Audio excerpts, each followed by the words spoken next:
Da prova de 2012.2, a questão de número 8. Uma dona de casa vai ao supermercado e, no caixa, arruma suas compras na sacola plástica fornecida. Essa sacola tem capacidade para suportar no máximo 5 kg. Estando em perfeito estado, foi colocado na referida sacola apenas 4 kg. No entanto, quando a senhora levantou bruscamente a sacola, esta se rompeu. Aí, nessa altura da leitura, você estranha e diz: mas Delfrânio, como é que a sacola se rompeu? Se já tinha sido dito que ela suportava até 5 kg e foi colocada apenas 4 kg. O segredo está aqui, ó. A senhora levantou bruscamente a sacola. O que é que significa esse bruscamente? Vamos seguir na leitura. A sacola passou de uma velocidade inicial igual a 0 para uma velocidade final igual a 0,5 metros por segundo. Aí você vai dizer: mas Delfrânio, a velocidade de 0,5 metros por segundo nem é tão grande assim. Continue na leitura. Num tempo de apenas 4 milésimos de segundo. Está aqui porque que ela levantou a sacola bruscamente. Ela levou a sacola do repouso, da velocidade inicial igual a 0, para o movimento, a velocidade final de 0,5 metros por segundo, no intervalo de 4 milésimos de segundo. Por isso que a sacola se rompeu. A pergunta do enunciado. Marque a alternativa que indica qual é a lei de Newton que explica este fato e qual a força final a que foi submetida a sacola quando foi puxada para cima bruscamente. Pessoal, força final, entenda-se por final a força resultante. E para lembrar, o que é a resultante das forças? É o somatório vetorial de todas as forças que atuam no corpo.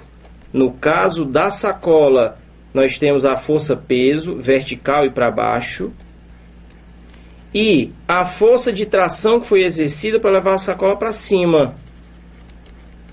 Repare que se nós temos a sacola inicialmente em repouso e ela ganha velocidade, ou seja, ela entra em movimento, significa dizer que a sacola então acelerou dentro do intervalo de tempo em que a força atuou, os 4 milésimos dito na questão.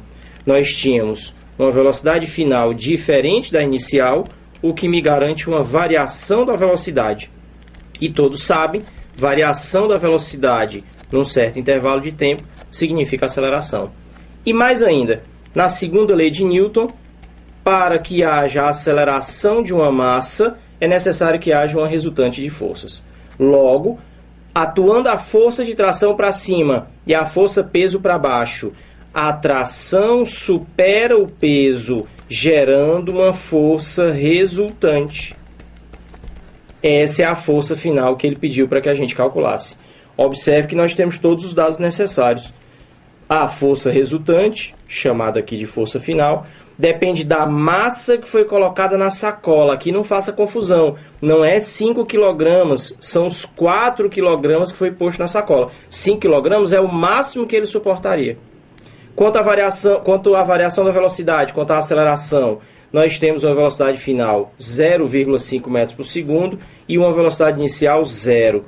O intervalo de tempo 4 milésimos de segundo. Gostaria de observar que nessa questão a gente não tem nenhum trabalho com as unidades. Estão todas no sistema internacional.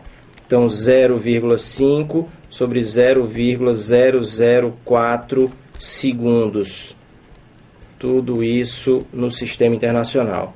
Aqui nós teríamos então uma resultante de 4 vezes... Vamos adiantar aqui as coisas. 4 vezes 0,5, olha só.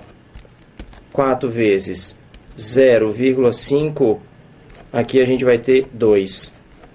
Para adiantar mais ainda, esse decimal vamos transformar numa fração. 4 sobre 1000, 4 milésimos. Repete a primeira fração, multiplica pelo inverso da segunda. Fração é sempre melhor de trabalhar e incorre menos erros do que decimal. Tem que contar o número de zerinhos aí, às vezes confunde. Repara só, 2 vezes 1000, 2000 dividido por 4, 500 Newton é o valor da força final que foi aplicada sobre a sacola. Vamos voltar lá nos itens, para que a gente possa encontrar a resposta que ele pede. Foi pedido qual a lei de Newton que explica o fato da sacola ter se rompido e qual o valor da força final. Bom, no item A está escrito assim: o fato é explicado pela lei da inércia de Newton e a sacola cheia, em repouso, tem a tendência de se romper sempre que qualquer força seja aplicada sobre ela. Isso aqui já matou o enunciado, já matou esse item. Qualquer força não. Ela tem uma tração máxima que ela consegue suportar. Então esse qualquer força aqui já fez com que o item A fosse incorreto. O item B. O fato é explicado pela lei da força resultante de Newton, segundo a qual a sacola cheia em repouso tem a tendência de ser acelerada quando uma força for aplicada sobre ela. Ou seja, para que se possa levantar a sacola nessas condições, é necessário aplicar uma força de 55 newtons maior que a massa de 4 kg que a sacola pode suportar. Pessoal, isso aqui é leitura.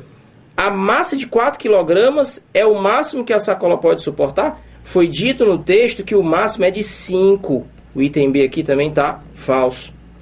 O item C. O fato é explicado pela lei da ação e reação de Newton e a sacola foi puxada com uma força de 60 newtons. Parou a leitura. Não foi puxado com uma força de 60 newtons, a gente calculou 500. Observe o item D de dado. O fato é explicado pela lei da inércia de Newton e a sacola cheia em repouso tem a tendência de permanecer parada até que uma força seja aplicada sobre ela. Até aqui tudo ok. Considerando as condições do problema, a força aplicada foi de 500 newton, tudo ok, maior que a força de 50 newtons que a sacola pode suportar. Achamos a resposta para a nossa questão. Alternativa correta, item D de dado. Uma observação que eu gostaria de fazer antes de passarmos para a próxima questão. Falando sobre inércia. É costume ouvir os alunos dizendo: inércia. Quando um corpo está em repouso, a tendência é permanecer em repouso. Quando o corpo está em movimento, a tendência é permanecer em movimento. E ponto final. Dito dessa forma, no mínimo, está incompleto, para não dizer errado. Ou, pelo menos, propicia incorrer em erros. O que acontece? Quando se fala inércia, significa ausência de resultante. Ausência de uma resultante de forças. Pelo que nós vimos, se não temos uma resultante, pela segunda lei de Newton, não teríamos aceleração. Se não tivermos aceleração, não podemos variar a velocidade. Logo, estando em repouso, ou seja, com velocidade zero, se a velocidade não pode mudar, permaneceríamos em repouso. Se está em repouso, a tendência é permanecer em repouso. O problema, pessoal, está em dizer que se está em movimento, permanece em movimento. Existem vários tipos de movimento. A frase correta seria: e se está em movimento, a tendência é permanecer em movimento retilíneo e uniforme.